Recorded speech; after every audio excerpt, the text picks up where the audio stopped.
The body in the freezer. Furlong was sitting in his office, gazing at a jar of pickles on the windowsill, when there was a knock on the door. Marian Lobo, the owner of the local butcher shop, stood there, eyes wide with the kind of terror you'd see in someone who just found a hand in a bag of chips. "Mr. Furlong, I need to talk about the body in my freezer," she stammered, shaking like jelly on a plate. "Only if you have coffee," he replied.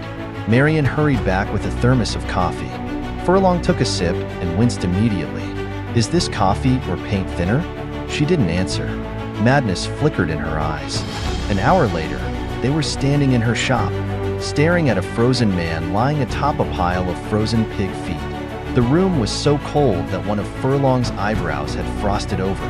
Marian was trembling. She swore she had no idea how the body got there, but her blood-stained hands, which she had obviously forgotten to wash, told another story.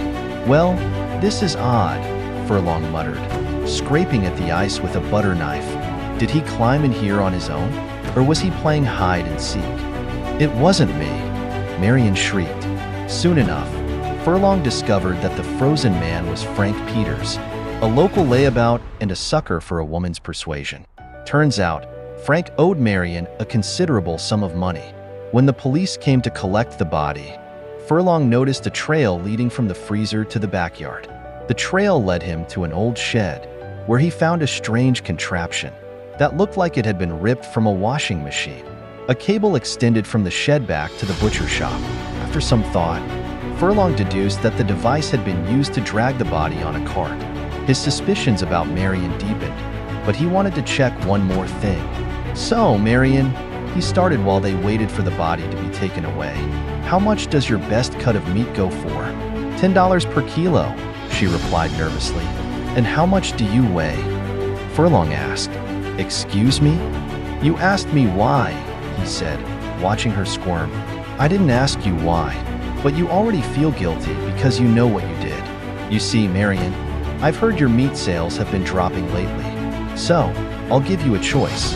Either you're going behind bars, or you confess to the murder and stick to selling sausages at the prison fair."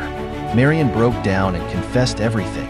Frank Peters had offered to let her chop him up when he couldn't pay his debt. Marian had thought it was a dark joke until she found his body in her freezer. "Well, you're crazy," Furlong said, "but you've got a knack for business. I'll stop by for your sausages every Friday."